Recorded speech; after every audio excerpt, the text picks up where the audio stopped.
King of Gods. By Fast Food Restaurant, Kabanata 737. Kasalukuyan.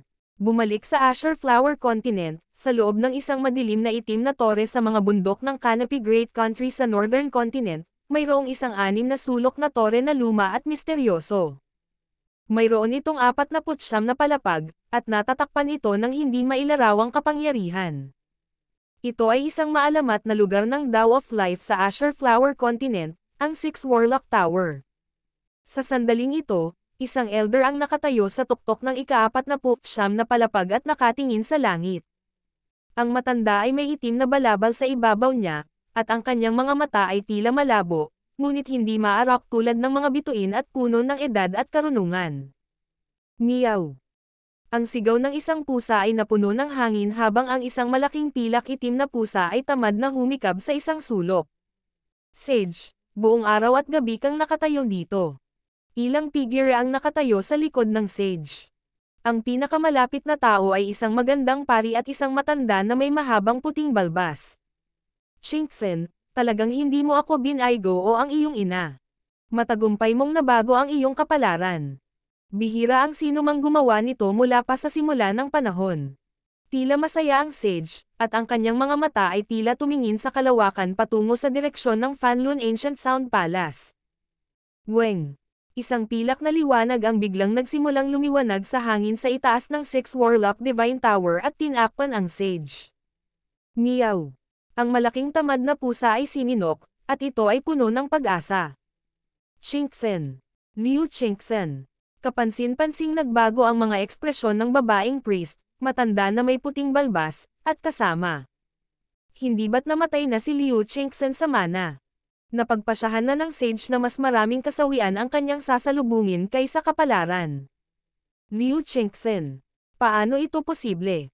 Isang nakamamanghang marangal na babae ang lumitaw sa ika-49 na palapag. Siya ay itinuturing na isang walang katulad na kagandahan at may kaakit-akit na mukha. Ang bawat ngiti niya ay nakakaakit sa mundo. Siya ay si Empress Qin, ang disipulo ng Sage. Hindi ba naisip na ni Master na namatay si Liu Chinksen 5 o 6 na taon na ang nakararaan? Patuloy na nagbabago ang ekspresyon ni Empress Qin. Napagpasyahan ng Sage na si Liu Chinksen ay nakatagpo ng higit na kasawian kaysa kapalaran, ibig sabihin ay patay na siya.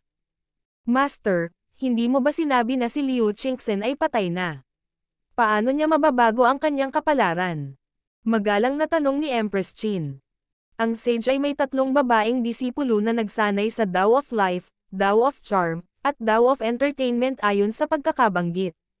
Si Empress Qin lang ang nabubuhay kahit na siya ang pinakamaliit sa kanilang 3. Pinaburan ng Sage ang alagad na unang Nagal Inang ng Dao ng Buhay at ang disipulo na Nagal Inang ng Dao ng Libangan ay pangalawa. Sa kasamaang palad, ang dalawang iyon ay parehong nagbayad ng mabigat na presyo upang mabago ang kapalaran ni Liu Chinksen. Si Empress Qin ay may maliit na bahagi lamang dito. Ang wakas ay bagong simula lamang. Ang kamatayan ay nangangahulugan din ng bagong buhay. Ang paghanga at pagmamahal ay lumitaw sa mga mata ng Sage. Naging kakaiba ang mga ekspresyon ng mga tao sa tore. Napakabihirang makita ang Sage na may ganoong ekspresyon. Bagong buhay. Maaaring ito ay nanginginig ang mga puso ng priest, ng matanda na may puting balbas, at kasama. Sa sandaling ito, lahat sila ay may kanya-kanyang hula. Pagkatapos maunawaan ang Fanlun Time, nalampasan na niya ang mga limitasyon ng buhay, at ang binhing itinanam 7 taon na ang nakakaraan ay magsisimulang tumubo. Ang ngiti sa mukha ng Sage ay naging mas maliwanag, at ang isang maliit na bilang ng mga dawis na nilinang ang Dao ng buhay sa likod niya ay nagsimulang mag-isip. Chinksen, bakit ka nandito ngayon? Lumingon si Sage. Wala na siyang sinabi pa tungkol kay Liu Chinksen. Master, ang Scarlet Moon Demonic Religion ay muling nagising, at ang kontinente ay nasa panganib. Ang Scarlet Moon Demonic Religion Patriarch ay tila nasa pag-iisa at nagpaplanong makapasok sa Void God Realm. Sabi ni Empress Qin. Sa nakalipas na ilang taon, ang puwersa ng Scarlet Moon Demonic Religion ay muling nabuhay at dahan-daang nagwawasak sa kontinente. Kahit na sa tulong ng Sacred Alliance at ng 10 Great Clans, hindi napigilan ang kanilang momentum. Sage, siguradong maliligtas mo ang kontinente. Sabi ng mga tao sa likod niya, at lumitaw ang pag-asa sa mga mata ni Empress Qin. Sinimulan na ring sirain ng Scarlet Moon Demonic Religion ang Canopy Great Country, at ginamit ng Iron Blood Religion ang pagkakataong ito para tipunin ang puwersa ng dakilang bansa at labanan ang Demonic Religion. Hindi mo kailangang mag-alala. Ang Azure Flower Continent ay isang lugar ng kapalaran. Ngumiti ang sage at bumalik sa pag-iisa. Bumantong hininga si Empress Qin, at ang hindi pagpayag ay lumitaw sa kanyang mukha. Meow. Ang malaking tamad na pusa ay sumulyap sa kanya ng mapaglaro at nawala. Bumalik sa Gan Sacred Island Zone, sa isang isla na 1/5 lang ng sukat ng 8 Desolate Mountain, isang metalikong barko ng death ang lumutang sa isang lawa, at natatakpan ito ng madilim na lilang liwanag. 2 Death Guard ang nagbabantay sa harap at likod ng barko. Gan Sacred Island Zone. Puwersang nililinang ang Dao of Entertainment. Hindi ko akalain na nandito ito. Ang figure ng isang God of Death ay lumitaw sa yulunan ng barko. Sa tabi niya ay isang batang babae na may puting mata. Mabilis na lumaki ang babaeng may puting mata. May malalim na kapangyarihan na nagmumula sa kanyang mga mata. Master, ang sekta na may salitang Qin ay kung saan nagtatago ang target. Sabi ng maliit na batang babae na may puting mata. Mas matangkad na siya ngayon at may kakaibang aura. Isang sekta na may salitang Qin. Hihihi, nagpapaalala sa akin ng isang luma at makapangyarihang sekta na nililinang ang Dao of Entertainment. Lalong lumamig ang ngiti sa mukha ng Emperor of Death. Stay Sacred Qin Palace. Dahil dito ay naalala niya ang ilang malalalim na alaala na nakatago sa kanyang isipan. Nagsimulang maalala ng Emperor of Death ang nangyari. Ang buhay ng sinumang Emperor ay sapat na upang magsulat ng isang nobela, kabilang ang Emperor of Death. Ang kanyang paglaki ay hindi maayos. Ito ay puno ng mga tinik at alon. Hindi alam ng maraming tao na nagnakaw siya ng 2 katawan at muling nagtanim upang maabot ang kanyang kasalukuyang taas. Sa unang pagkakataon na siya ay naging Pictier King at malapit ng maging Emperor, tinambangan siya ng ilang Emperor. Napakaraming tao ang nasaktan ng Emperor of Death, at ang pagkakaroon ng Eye of Death ay nangangahulugan na mayroon siyang malakas na potensyal. Ang mga Emperor ay nakipagtulungan at pinatay ang Emperor of Death, ngunit ang kanyang kaluluwa ay nakatakas at nakawin ang isa pang katawan. Ang pangalawang pagkakataon ay hindi gaanong pinalad. Pinatay siya ng isang Mystic Light Realm Sacred Lord pagkatapos niyang maging Emperor. Ang oras na iyon ay mas mapanganib, at ang kanyang kaluluwa ay halos ganap na nawasak. Sa pangalawang pagkakataon na namatay ako, pinatay ako ng Sacred Lord sa Floating Dream Sacred Land, at ang mga sekta na naglilinang sa Dao of Entertainment ay tila nakatulong noon. Naalala ng Emperor of Death ang matagal nang nakalimutang alaala na ito. Sa wakas ay nagawa niyang maabot ang kanyang kasalukuyang posisyon pagkatapos muling mag-cultivate ng 2 beses, at sa kanyang nakakatakot na pamamaraan ng kamatayan, kahit ang Mystic Light Realm Sacred Lords ay ayaw siyang masaktan ng madali. Stay Sacred Qin Palace. Sabay nating tapusin ito. Ang malamig na hangarin sa pagpatay ay lumitaw sa mga mata ng Emperor of Death. Sa sandaling matapos niya itong sabihin, ang Emperor of Death ay nawala sa barko. Bakit? Hinaharang ang kinabukasan ng isang mahiwagang kapangyarihan. Kinagat ng maputing mata na batang babae ang kanyang ibabang labi habang hawak niya ang isang brush at sa wakas ay halos hindi na nakapag-drawing ng painting. Ang kanyang mga kasanayan sa sining ay bumuti, at makikita ng isa ang Emperor of Death na nakaharap sa isang batang may kulay ubing buhok sa larawan. Magkikita na sila sa wakas. Napatingin ang 2 Death Guard sa painting. Kasabay nito, sa loob ng ika-49 na palapag ng Fanlun Ancient Sound Palace, ang mga ekspresyon ng grupo ay nagbago ng malaki. Ang walang kapintasan na katawan na napapalibutan ng liwanag ay nagliliwanag ng mahiwagang aura na tila nakapaglilinis ng kaluluwa. Unti-unting naglaho ang katawan. Qingxen. Umungol si Zhao Fang. Ang nakangiting si Liu Qingxen sa kanyang harapan ay nagsimulang dahan-dahang maglaho sa ilalim ng liwanag. Nakanganga ang mga bibig ng lahat na nakatingin, ngunit wala silang magawa. Fang, sa iyong pagdating, magagawa kong mamatay ng walang pagsisisi. Isang mahinang boses ang tumunog sa ika-49 na palapag, at isang multo ang lumitaw mula sa bangkay, na bumubuo ng isang babaeng nakaputi. Ding! Isang gutay-gutay at lumang tansong barya ang lumitaw sa ilalim ng nawawalang katawan. Shinxen! Patay ka ba o buhay? Buhay ka pa ba? Tinitigan ni Zhao Fang ang multo ni Liu Qingxen. Ang Liu Qingxen na ito ay ganap na nabuo mula sa layunin, malinaw na nakikita ito ni Zhao Fang. Fang, namatay ako para makamit ang bagong buhay. Dahil naabot mo na ang lugar na ito, nangangahulugan iyon na hindi pa naputol ang ating koneksyon. Ipinakita ni Liu Qingxen ang isang nasisiyahang ngiti sa liwanag. Weng! Ang kanyang katawan ay nagsimulang maging hindi matatag at madilim. Nagbago ang ekspresyon ni Zhao Fang. Isa lamang itong layunin na naiwan ni Liu Qingxen at nabuo ng kapangyarihan ng Fanlun Ancient Sound Palace. Wala na masyadong oras. Naging seryoso ang ekspresyon ni Liu Qingxen. Fang, tutulungan ka ng baryang ito na malutas ang paparating na panganib. Whoosh! Si Liu Qingxen pagkatapos ay naging isang streak ng liwanag na sumanib sa bronze coin, at ang barya ay kumikinang ng isang misteryosong liwanag ng bituin ng damapu ito sa palad ni Zhao Fang. Fang, ito ang regalo ko sa iyo. Magkita tayong muli sa kabilang buhay. Isang malambot na boses ang nawala sa hangin, at tuluyang nawala ang aura ni Liu Qingxen sa ika-49 na palapag. Tinitigan ni Zhao Fang ang bronze coin. Isang paparating na panganib. May nakita kaya si Liu Qingxen? Pinagsama ni Zhao Fang ang kanyang kamalayan sa barya, at ang kanyang isip ay pumasok sa isang mundo ng mga bituin. Sa mundong ito, ang mga bituin, araw, at buwan ay umikot sa isang misteryosong paraan at lumikha ng isang dumasusukat na kapangyarihan.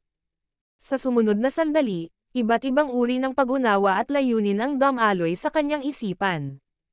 Ito ay parang tunog ng chin sa tabi ng tenga niya. Ang bronze coin ay naglalaman ng kakaibang kapangyarihan ng Tao of Entertainment, at ito ay sumanib sa kanyang kaluluwa. Naramdaman ni Zhao Fang na ang kanyang kaluluwa ay pansamantalang itinaas at nalinis. Ang epekto ay higit sa 10 beses na mas malakas kaysa sa Illusion God Wine. King of Gods, Kabanata 738. Pursuit of Death, 1. Ang kapangyarihan ng Tao of Entertainment na nasa loob ng barya ay hindi lamang nagpalakas sa layunin ng isang tao, nakatulong din ito ng malaki sa kaluluwa. Masasabing naglalaman ito ng mga epekto ng parehong Mermaid Tears at ng Illusion God Wine. Ang mga bituin sa mundo ay umikot sa malalim na paraan at tila naglalaman ng mga universal na batas. Ang tunog ng chin sa tabi ng kanyang mga tainga ay tila lumilipad sa oras at pinapasok ang isang tao sa isang malalim na estado. Sa ilang maikling paghinga, naramdaman ni Zhao Fang na para siyang naging santo. Ang kanyang kaluluwa ay naging dalisay at inilabas ang lahat ng mga dumi. Kailangang malaman ng isa na ang kaluluwa ni Zhao Fang ay halos kasing lakas na ng isang emperor, at ngayon ay mas nalinis na ito. Siyempre, ang pagpapalakas ng kanyang kaluluwa ay pinaka-interesante kay Zhao Fang. Sa maikling sandaling iyon, tila naging kumpleto ang kaluluwa ni Zhao Fang. Bawat layunin at batas ay tila malapit sa kanya. Ito ang kumpletong estado na tanging isang Void God Realm Emperor lang ang makakarating. Napabuntong hininga si Zhao Fang sa kanyang puso. Tulad ng Illusion God Wine, ang epektong ito ay pansamantala lamang. Ang Illusion God Wine ay lubhang kapaki-pakinabang sa mga nasa ibaba ng isang hari, ngunit pagkatapos na maabot ng isa ang antas ng isang hari, ang pagsulong sa kaluluwa ay mas mahirap. Sa makatuwid, kahit na ang epekto ng coin na ito ay higit sa 10 beses na mas malakas kaysa sa Illusion God Wine, hindi agad nakalusot si Zhao Fang. Shua! Bumalik sa realidad ang kamalayan ni Zhao Fang, at nagsimulang maglaho ang pakiramdam. Ang lahat ay naging kalmado ng tubig, ngunit ang barya sa kanyang kamay ay lumabo ng husto. Master! Ang batang demigod ay puno ng pagtataka at pag-usisa. Sa sandaling iyon ngayon, bahagyang nagbago ang aura ni Zhao Fang. Dalawang senior, ang layunin ko dito ay natapos na. Ipinahayag ni Zhao Fang ang kanyang pasasalamat sa mag-asawa mula sa Sky Sacred Qin Palace. Halos ganap na niyang nakumpirma kung si Liu Qingxen ay buhay o patay na. Puno pa rin ng pagkabigla ang mag-asawa mula sa Sky Sacred Qin Palace. Hindi nila naiintindihan kung ano ang nangyari sa Fanlun Ancient Sound Palace. Brother Zhao, alam mo ba kung paano nakapasok si Liu Qingxen sa lugar na ito? Tanong ng mag-asawa.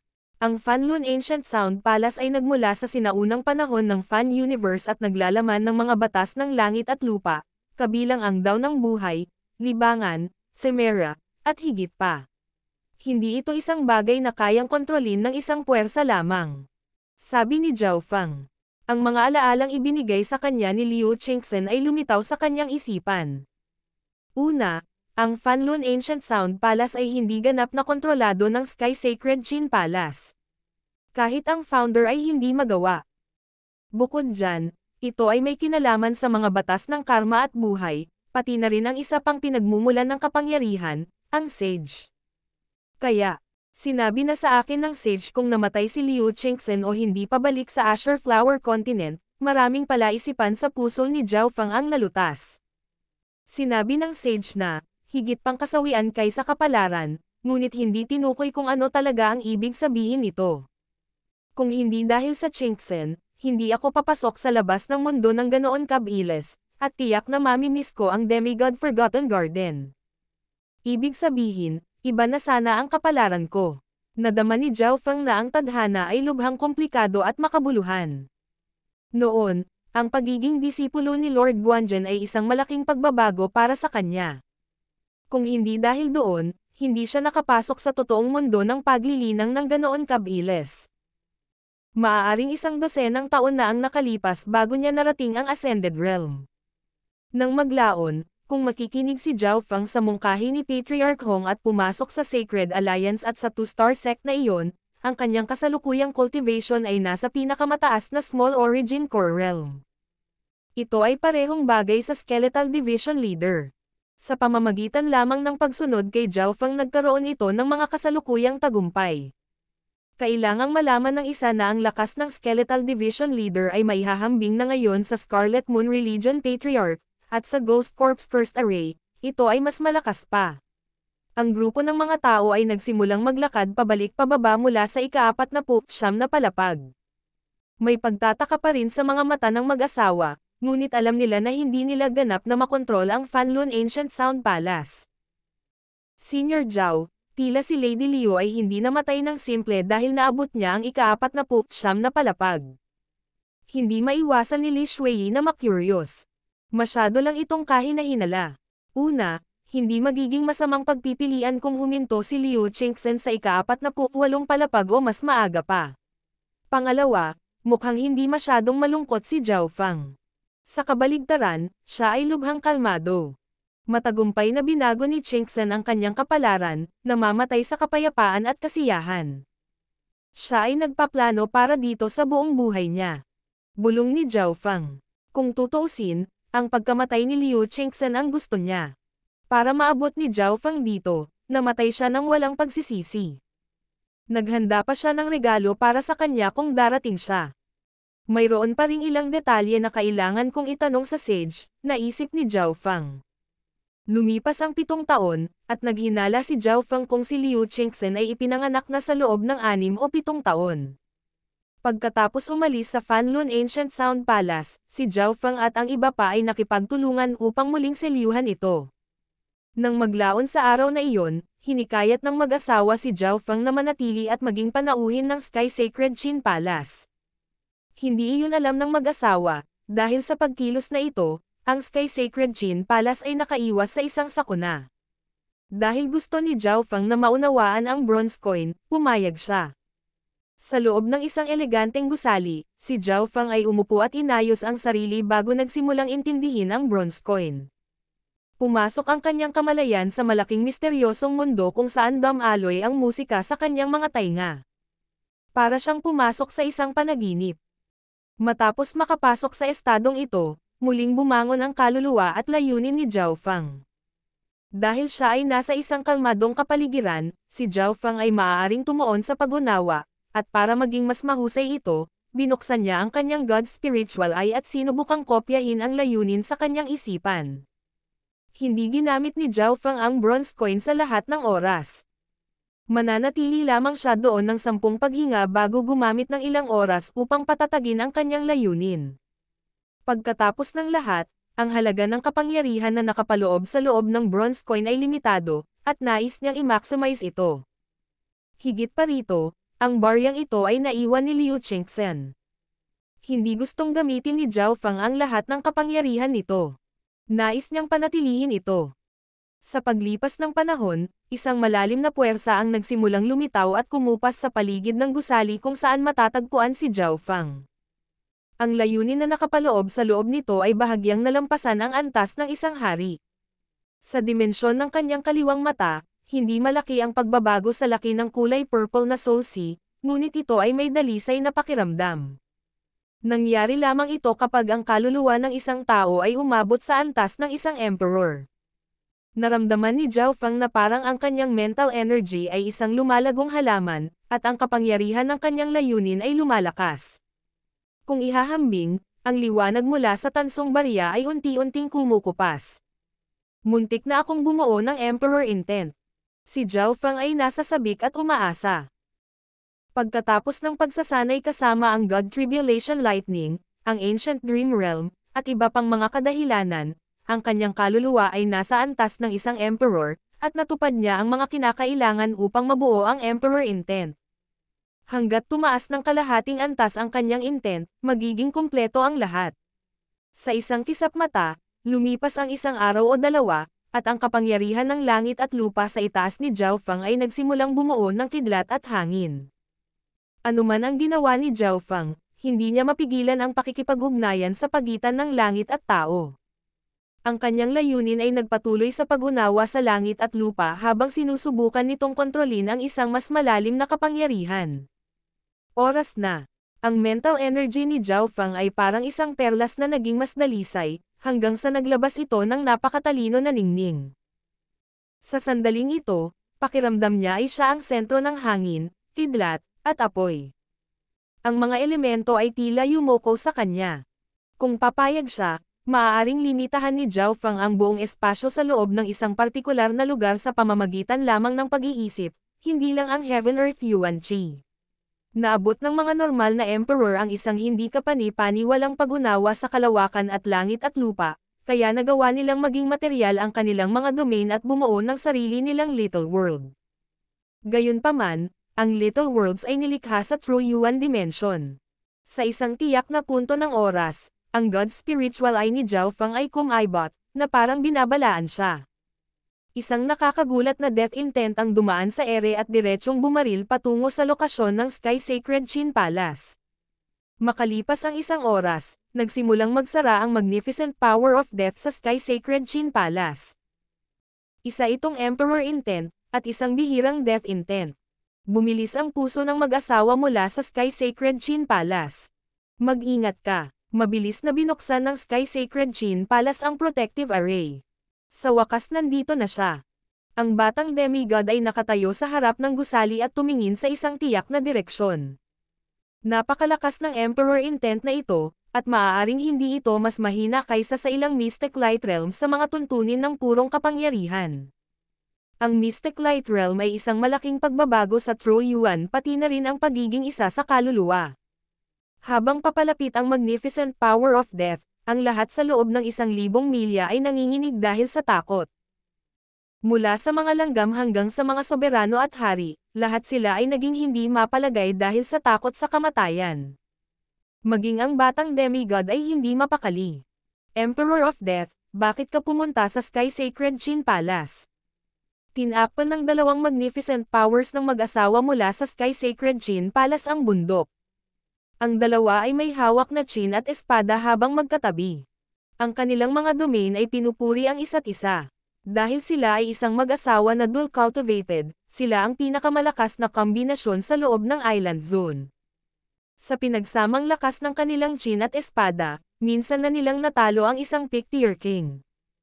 Gayunpaman, sa sandaling ito, na nakaharap sa kapangyarihan ng kamatayan na tila kayang lamunin ang anumang bagay sa landas nito, ang mga ekspresyon ng dalawa ay pumuti tulad ng mga kandila na malapit ng humihip sa harap ng isang bagyo. Ang langit at lupa ay tila nahulog sa kadiliman habang ang isang Mar-Angel na figure na nakasuot ng isang madilim na gintong korona ay sumara tulad ng God of Death. Emperor of Death. Natahimik ang buong Sky Sacred Qin Palace, at lubos na kilala ng mag-asawa ang Emperor of Death. Ang dating Sect Master ay lumahok sa paghabol sa Emperor of Death, kahit na wala siyang masyadong ginawa. Ngayong narito na ang Emperor of Death, ang Sky Sacred Qin Palace ay hindi makakatakas anuman ang mangyari. King of Gods, Kabanata 739. Pursuit of Death, Ikalawa. Pinagsama ng mag-asawa mula sa Sky Sacred Qin Palace ang kanilang qin at espada at kumilos na parang kaharap ang isang malaking kalaban, ngunit dahil lang sa lamig ng kamatayan, nanigas ang kanilang mga paa. Bago pa man magsimula ang labanan, pakiramdam nila ay hindi nila makontrol ang kanilang buhay. Zhou Feng, nasa Sky Sacred Qin Palace ka talaga. Ang tinig ng Emperor of Death ay tila nagmumula sa lahat ng direksyon, at nagdilim ang langit at lupa. Boom! Isang surge ng magnificent power of death ang tumakip sa kalangitan at nakipagsagupaan sa qin at espada ng mag-asawa. Ang hangin sa itaas ng Qin Palace ay nagsimulang manginig, at ang protection na hanay ay nanginig at nagsimulang mabilis na lumabo. Harangan mo. Hindi maganda, kung masira ang hanay, ang Qin Palace ay magiging mga guho. Sa kritikal na oras na ito, halos 10,000 miyembro ng Qin Palace ang nagpatibay sa hanay. Mayroong 12 ng mga sovereign at ilang daan sa True Spirit Realm. Ang mga elite ng buong sekta ay nagbuhos ng kanilang lakas sa hanay. Dahil marami silang tao at napakalalim ng array, maaari itong pagsamahin sa mas True Force at True Yuan. Weng. Hindi nasira ang protective array, ngunit sa kabilang panig, ang pinagsamang pag-atake ng qin at sword ay agad na nabasag ng Emperor of Death. Ang dalawang figure ay nanginginig at halos lumuwa ng dugo, at ito ay sa ilalim ng katotohanan na ang mag-asawa ay bihasa sa pagtutulungan ng magkakasama at maaaring magbahagi ng pinsala. Higit pa riyan, ang Emperor of Death ay hindi man lang tumingin ng diretso sa kanila. Isang casual na radiation lang ng kanyang kapangyarihan ang pumipigil sa dalawa. Ang kanyang divine sense ay tumitingin sa Sky Sacred Qin Palace na parang may hinahanap. Hindi nagtagal ay naglock siya sa kinaroroonan ni Zhou Feng. Ang Emperor of Death ay nagpahayag ng kakaibang ekspresyon. Ang Zhou Feng na ito ay tila sinusubukang bumuo ng Emperor Intent, at ang kanyang puso ay nanginginig, paano siya naging napakabilis. Ang pagsilang ng sinumang Emperor ay nangangailangan ng malaking kapalaran, swerte, at pagsisikap. Kinailangan nilang dumaan sa maraming yugto ng buhay. Kahit na sinusubukan lang ni Zhou Feng na bumuo ng Emperor Intent at hindi talaga sinusubukang makapasok sa isang Emperor, ang matagumpay na pagbuo ng Emperor Intent ay nangangahulugan na walang magiging bottleneck sa cultivation. Hihihi, Zhou Feng, kahit na bumuo ka ng Emperor Intent, hindi ka magiging kapareha ko. Gayunpaman, hindi ko hahayaang magtagumpay ka. Ang pagtawa ng Emperor of Death ay tila lumikha ng malamig na hangin ng kamatayan, at sa sandaling matapos siyang magsalita, isang death intent ang sumugod sa kinaroroonan ni Zhou Feng. Ang Emperor Intent na ito ay naglalaman ng Dao of Death at maaaring sirain ang kaluluwa ng mga normal na hari o, kahit papaano, mapinsala sila ng husto. Huwag mo nang isipin iyon. Pinagsama ng mag-asawa ang kanilang King Intent at Hamarang sa harap ng gusali. Ang pinagsamang intent ng dalawang domain-level kings ay talagang nalampasan ng bahagya ang isang pick-tier king, at ang kanilang pinagsamang intent ay nagdadalubhasa rin sa depensa. Kawili-wili. Lumabas ang batang demigod, at ang kanyang demigod intent ay bumaril sa hangin at tinamaan ang Emperor of Death's intent. Bam! Ang tatlong layunin ay nagkasagupaan kasama ang death intent at lumikha ng tsunami sa soul dimension. Bagamat nabuo ang intent mula sa mental energy, naglalaman ito ng pangunawa at pangunawa ng mga may-ari ng mga ito at maaaring sirain ang mga bagay sa katotohanan. Wow! Nanginginig ang katawan ng batang demigod habang tumutulo ang dugo sa kanyang bibig. Siya ay aktibong sumalakay. Sa makatuwid, mas mataas din ang pinsalang natanggap niya. Pula at puti ang mga mukha ng mag-asawa. Halata na sila ay nasugatan, at ito ay nasa ilalim pa rin ng katotohanan na ang dalawa ay nagbahagi ng pinsala at karamihan sa presyon ay dinala ng batang demigod. Napakalaki ng layunin. Sino ba ang bumuhay sa isang sacred lord? Tinitigan ng Emperor of Death ang batang demigod. Sa sagupaan ngayon lang, Gumamit ng malalim na paraan ang batang demigod para matuno ang kanyang intent of death. Higit pang hindi ka panipaniwala, ginamit ng batang demigod ang kanyang Deckard body para madamay ang pinsala. Kailangan nating pigilan ang Emperor of Death. May pag-asa lang tayo kung matagumpay na nabuo ni Zhao Fang ang Emperor intent. Nagkatinginan ang mag-asawa at huminga ng malalim. Wala nang saysay na sisihin si Zhao Fang. Bilang karagdagan, ang lakas ng batang demigod ay nalampasan ang kanilang mga imahinasyon. Dahil sa kanyang kapangyarihan ay naghinala pa sila kung may kakayahan itong nabuhay na Sacred Lord na harapin mismo ang Emperor of Death. Sacred Lord. Noong gumagala ako sa langit, hindi ka pa ipinapanganak. Pagmamalaki ng batang demigod habang pinupunasan ang dugo sa kanyang bibig, ngunit ang lakas ng Emperor of Death ay nag-ingat din sa kanya. Kung hindi sila magkakasama, hindi rin siya makakaligtas. Kailangang aminin ng batang demigod na kahit siya ay hindi magkakaroon ng malaking pagkakataon na manalo laban sa Emperor of Death bago makapasok sa Mystic Light Realm. Emperor of Death, hindi mo ako mapipigilan sa pagbuo ng Emperor intent. Isang tahimik at mahinahong boses ang narinig mula sa loob ng isang gusali na napapalibutan ng isang malakas na layunin. Zhao Fang. Nagpakita ng labis na kagalakan ang mag-asawa. Ang boses ni Zhao Fang ay naglalaman ng nakakapagpakalmang epekto. Nakakatawa. Hindi ko pa nga ginagamit ang tunay kong paraan. Malamig na ngumisi ang Emperor of Death. Bagamat sinabi niya iyon, nakaramdam na ng kaunting pressure ang Emperor of Death. Hindi siya natakot, ngunit kung matagumpay na mabuo ni Zhao Fang ang Emperor intent, magiging mas mahirap ang pagpatay sa kanya. Pumunta ka. Umuungal si Zhao Fang habang nagpadala siya ng intent na naniningil patungo sa Emperor of Death. Tila nagngangalit ang kidlat sa dimensyon ng kaluluwa. Itong aura. Naramdaman ng Emperor of Death ang isang maliit na tipak ng isang hindi mapakali na aura. Ang layunin ni Zhao Fang ay isang offensive type na layunin, at malapit ito sa isang Emperor. Halos ganap na niyang pinagsama ang kapangyarihan ng God Tribulation Lightning dito. Malamig na tumawa ang Emperor of Death habang ang kanyang intent of death ay naging isang itim na dragon na umaakyat kay Zhao Fang. Boom! Boom! Bam! Agad na napaatras ang batang demigod at ang mag-asawa. Ang kanyang Emperor intent ay naglalaman pa ng mga nakakatakot na pamamaraan ng kamatayan. Ang kapangyarihan ng Emperor of Death sa kaluluwa ay umabot na sa hindi kapani-paniwalang antas. Sumakit ang isip ng batang demigod. Tanging ang layunin ni Zhao Fang, na naglalaman ng kapangyarihan ng God Tribulation Lightning, ang nagawang makipagsagupaan ng ulo sa Emperor of Death. Nagsimulang lumitaw ang itim na usok habang nag-aaway ang dalawang intent, at napaungo si Zhao Fang habang nabasag ang kanyang intent. Side of Death. Ang hangin sa paligid ng Emperor of Death ay nagsimulang manginig habang ang isang itim na side ay nagsimulang mabuo sa kanyang kamay. Tila may kapangyarihan itong hatiin ang langit at lupa. Sa pagkakataong ito, hindi niya ginamit ang kanyang Emperor intent at sa halip ay pinili niyang gumamit ng mga diskarte sa labanan. Hindi dahil sa walang tsansa na manalo ang Emperor of Death, napagtanto lang niya na, sa paggamit ng kanyang Emperor intent, ang layunin ni Zhao Fang ay tila lumakas. Napagtanto niya. Naging malungkot ang ekspresyon ni Zhao Fang. Bumalik sa Demigod Forgotten Garden, ginamit niya ang Mermaid King para tumulong sa pagbuo ng kanyang King intent. Basag.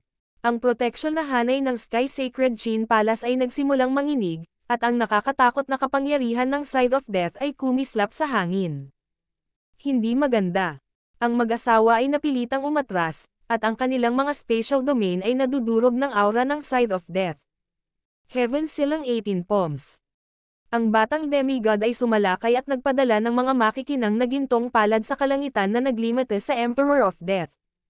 Gayunpaman, kahit noon pa man, ang mag-asawa ay nasugatan, at ito ay nasa ilalim pa rin ng katotohanan na ang Emperor of Death ay nakatuon kay Zhao Fang.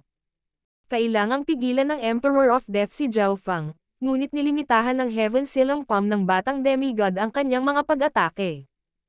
Org. Ilang mga eksperto sa loob ng hanay ay naantig ng kapangyarihan ng kamatayan at naging puddle ng itim na tubig. Ang Emperor of Death ay mabilis na nilaslas ang kanyang Side of Death sa paligid at lumikha ng mga pag-atake na sumasaklaw sa 100 milya. Ang batang demigod, ang mag-asawa, si Zhao Feng, at ang buong Sky Sacred Qin Palace ay sakop sa mga pag-atake. Masasabing nag-iisang pinipigilan niya ang isang buong two-star sect, kasama si Zhao Feng at ang batang demigod. Tila hindi na nakapagtagal ang mag-asawa at ang batang demigod, at lahat ng nasa loob ng ilang libong milya ay napapaligiran ng aura ng kamatayan na tila ito ay isang buhay na impyerno. May mga disipulong namamatay bawat segundo. Hindi ko maaaring hayaang harapin ng Sky Sacred Qin Palace ang sakuna na ito. Dahan-daang bumangon si Zhao Feng habang ang kanyang mata at buhok ay naging kulay ube. Isang bola ng Purple Illusion God Lightning ang tila lumitaw sa kanyang mata habang nakakulong siya sa Emperor of Death. Void Space Eye Slash. Isang kakaibang kabuluhan ang bumalot sa lugar kung saan nakatayo ang Emperor of Death. Ang God Spiritual Eye ni Zhao Feng ay ganap na nakalok sa Emperor of Death. Heaven silang 18 palms. Tinulungan at pinaghigpitan din ng batang demigod ang Emperor of Death. Maliit na panlilin lang. Ang Emperor of Death ay tumayo at hinayaan ang isang kulay scarlata na talam na tumagos sa kanyang katawan. Shoo! Ang Emperor of Death ay nanatiling hindi kumikibo. Para siyang estatwa. Iyan ang Immortal Death Body. Ang kanyang katawan ay isang buhay na bangkay. Sa teorya, walang makakasira sa kanya, kahit na tumama ka sa isang organ. Huminga ng malamig ang batang demigod. Ang Immortal Death Body ay isang hindi namamatay na pamamaraan, at kahit na hindi ito kinakailangang magbigay ng mahusay na pisikal na lakas, nagbigay ito ng malakas na kakayahan sa kaligtasan. Sa madaling sabi, makikita ng isang tao ang Emperor of Death bilang isang makapangyarihan, walang kamatayang ghost corpse. Ang Void Space Eye Slash ay nalabanan. Hindi nagulat si Zhao Feng. Marami siyang alam na impormasyon tungkol sa Emperor of Death mula kay Duan Muqing. Karaniwan, kapag napakahirap sirain ang pisikal na katawan, maaaring itakda ng isa ang kanilang paningin sa kaluluwa. Gayunpaman, ang problema ay ang kapangyarihan ng Emperor of Death sa kaluluwa ay isa sa pinakamahusay sa Kang Ocean. Ito ang espesyalidad ng kanyang Eye of Death, at ito rin ang dahilan kung bakit siya ay nasa tuktok sa gitna ng mga Emperor. Hahaha. Papatayin ko muna kayo. Malamig na umalangaw-ngaw sa kalangitan ang mahabang tawa ng Emperor of Death. Matagumpay niyang nablock ang Emperor intent ni Zhao Feng mula sa pagbuo at ngayon ay nakatutok sa mag-asawa at sa batang demigod.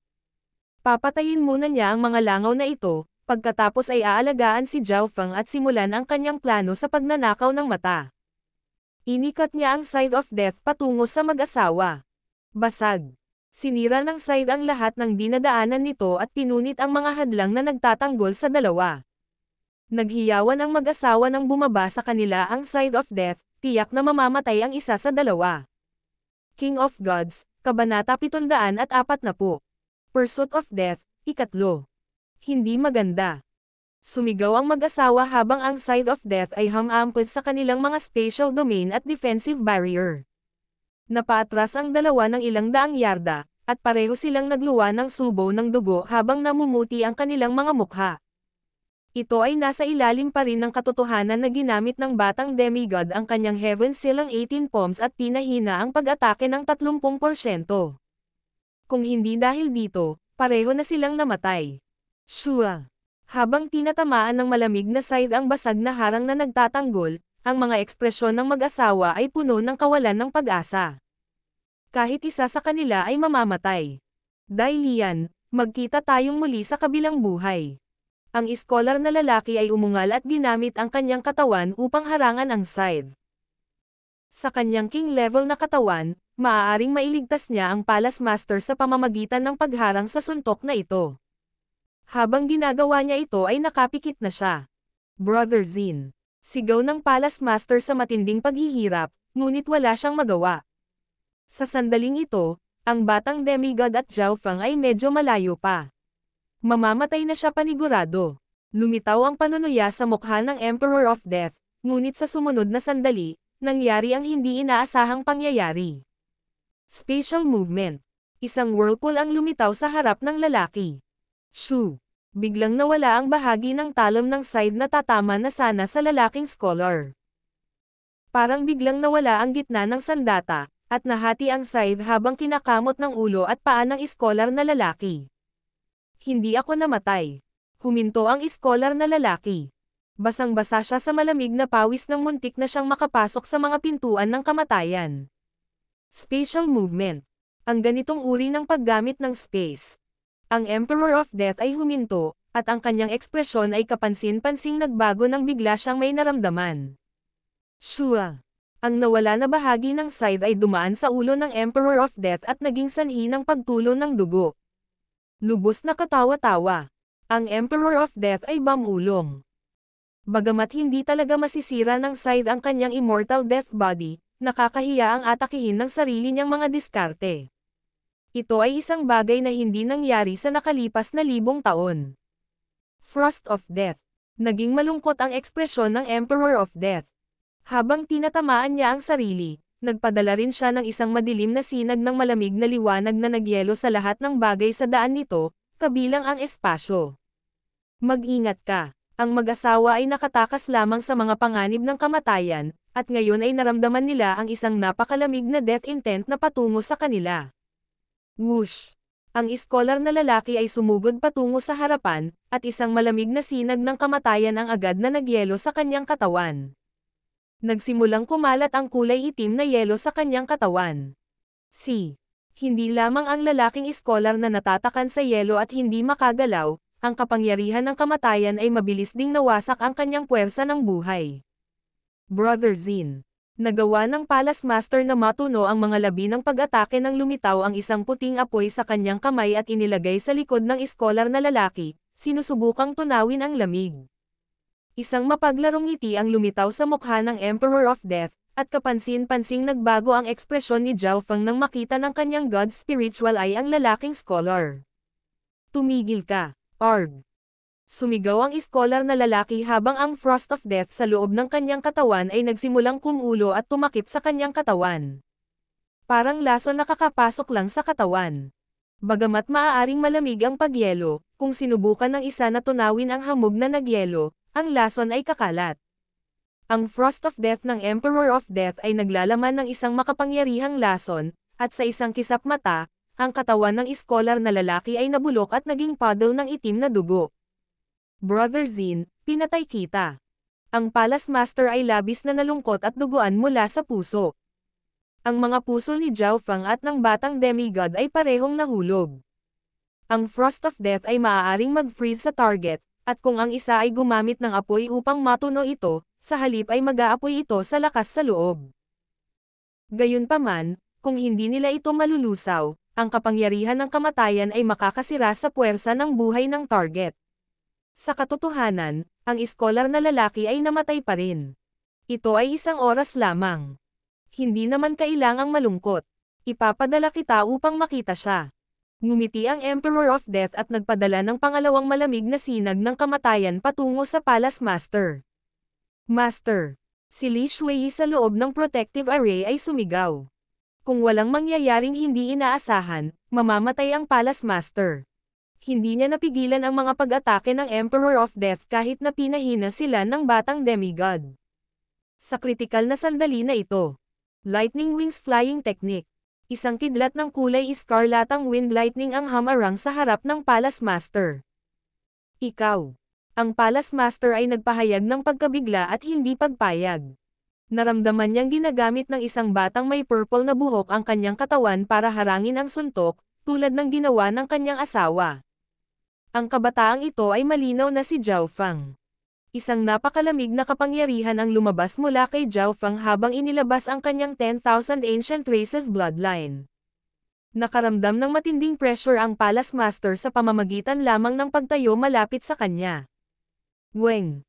Isang maceland at perpektong layer ng ice blue na kaliskis ang lumitaw sa paligid ng katawan ni Zhao Feng, at ang lamig mula sa Frost of Death ay agad na nagsimulang mawala. Pang! Ang natitirang kapangyarihan ay dumapo kay Zhao Feng, ngunit ito ay hangin na ng 40 hanggang 50%, kaya't halatang hindi nito nagawang bantaan siya, na may Mystic Ice-Scaled Race na bloodline. 10,000 Ancient Races bloodline. Bulong ng Emperor of Death habang kumikislap ang mga mata. Ang pinakamataas na daan at maging ang nangungunang libo sa 10,000 Ancient Races bloodlines ay mga maalamat na bloodline sa fan universe. Ang bloodline ni Zhao Feng ay nasa ika-80 na pwesto. Ang kanyang defensive ice bloodline ay perpektong nakasalungat sa Emperor of Death's Frost of Death at iba pang mga diskarteng nauugnay sa yelo. Palace Master, pumunta ka at protektahan ang sekta. Aabalahin ko ang Emperor of Death. Boses ni Zhao Feng ang tumunog sa isipan ng Palace Master, at nakonsensya siya. Siya ang nagdala sa Emperor of Death dito. Masasabing siya ang may pananagutan sa pagkamatay ng asawa ng Palace Master. Sa sandaling matapos siyang magsalita, isang pinagmumula ng magnificent power na may hahambing sa antas ng isang Emperor ang nagpadala sa Palace Master sa protective array. Kailangan mong mag-ingat. Alam ng Palace Master na malamang nakaladkarin lang niya si Zhao Feng pababa. Mukhang napakahirap pigilan si Zhao Feng na bumuo ng Imperial Intent. Bumulong ang Emperor of Death, at hindi siya agad umatake. Ang pangunahing pinagtutuunan niya ay si Zhao Feng, ang Palace Master ay medyo malaking langgam lang sa kanyang mga mata. Scarlet Destruction Eye Flame. Ang kaliwang mata ni Zhao Feng ay kumikinang ng isang Scarlet Ginto. Whoosh! Isang kalahating transparent na kulay iskarlata na apoy ng kidlat ang kumulog sa Emperor of Death at nagngangalit sa buong mental at pisikal na sukat. Maging ang puso ng Emperor of Death ay tumalon, at nakaramdam siya ng pagkabalisa. Kung titingnan ito ng mabuti, may malabong gininto ang kulay sa ibabaw, ito talaga ang mas mataas na ranggo na Scarlet Gold Destruction Eye Flame.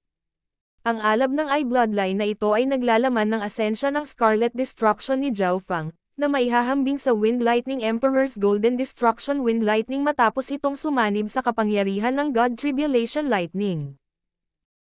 Ngayon na ang kaluluwa ni Zhao Feng ay naglalaman ng higit sa 12 beses ng God Tribulation Lightning kaysa noong siya ay nasa Pirate Sacred Land, ang kapangyarihan ng kanyang kaluluwa ay halatang mas malaki. Sa pamamagitan ng Emperor level na soul strength ni Zhao Feng gamit ang diskarteng ito, sapat na ito para baguhin ang mga ekspresyon ng mga normal na Emperor. Boom! Bahagyang nanginig ang katawan ng Emperor of Death. Para siyang tinamaan ng kidlat, at ang God Tribulation Lightning at ang walang kamatayang layunin nito ay napinsala maging ang kanyang Immortal Death Body sa isang tiyak na antas. Maging ang kanyang Eye of Death ay bahagyang nasugatan. Kung ito ay isang normal na Emperor sa halip, sila ay nasa isang malaking kawalan sa puntong ito. Scarlet-colored wind lightning, at naglalaman ito ng kapangyarihan ng God Tribulation Lightning sa ibabaw ng aura ng destruction na iyon. Maaaring ito ay nanginginig ang puso ng Emperor of Death. Ang Scarlet Destruction Eye Flame ay talagang karapat-dapat na maging pinakamakapangyarihang Eye Bloodline technique ni Zhao Feng.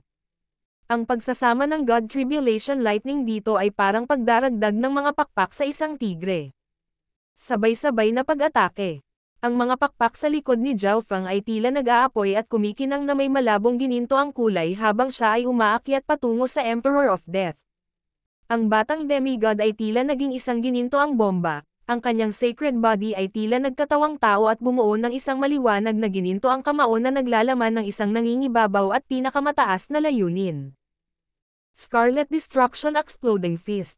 Sabay na umabot ang mga pag-atake ni Zhao Feng at ng batang demigod, at ang una ay ang pangunahing puwersa ng Opens iba.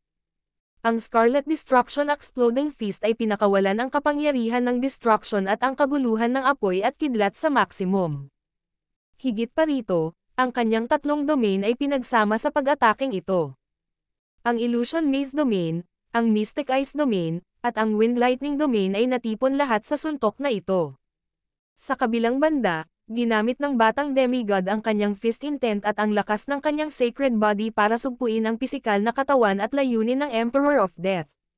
Sa totoo lang, ang kanyang pag-iral ay palaging nililimitahan ang lakas ng Emperor of Death, na ginagawang hindi niya magawang salakayin si Zhao Feng ng direkta. Tatlong spatial domain. Ano? At ang Golden Kun Sacred Body. Ano ang kaugnayan ng batang ito at ng demigod kun yun? Natigilan ang Emperor of Death. Boom! Ang pinagsamang pag-atake ni Zhao Feng at ng batang demigod ay parehong dumapo sa Emperor of Death. Naging mabigat ang katawan ng Emperor of Death, Ngunit hindi siya nagpanik kahit na nagawang banta ng pinagsamang puwersa ni Zhao Feng at ng batang demigod ang maraming Void God Realm Emperors. Death Force Field. Ang hangin sa paligid ng Emperor of Death ay nabalot ng kadiliman at nagsimulang umikot at umikot, sinisira ang lahat sa loob, kabilang ang Heaven Earth Yuan Chi. Bam! Naabsorb ng force field ang malakas na pag-atake at naging isang malakas na puwersang umuurong. Umatras. Si Zhao Feng at ang batang demigod ay parehong nakadama ng panganib. Ang Death Force Field na ito ay maaaring sumipsap ng mga pag-atake at magpakita ng isang tiyak na halaga pabalik sa umaatake. Ang ekspresyon ni Zhao Feng ay kapansin-pansing nagbago habang bumibilis ang tibok ng kanyang puso, at pinaikot niya ang kanyang mental energy sa maximum habang ang kanyang Scarlet Destruction Wind Lightning ay mabilis na kumikislap. Shua! Isang malakas na surge of intent ang nagtulak kay Zhao Feng at ang batang demigod na makatakas ng mas mabilis, at naiwasan nila ang halos lahat ng counterattack mula sa Death Force Field. Pang! Pang! Pang! Pang! Tumibok ang puso ni Zhao Feng. Masyadong mapanganib ang sandali ngayon. Bigla niyang naramdaman na may mali. Ang kanyang layunin ay nadama na dalisay at buo. Parang dumaloy sa paligid niya ang iba't ibang layunin sa espasyo sa paligid niya. Boom! Isang surge ng Emperor Intent ang nabuo sa kalangitan at naging sanhi ng pagkidlat at pagkulog. Emperor Intent.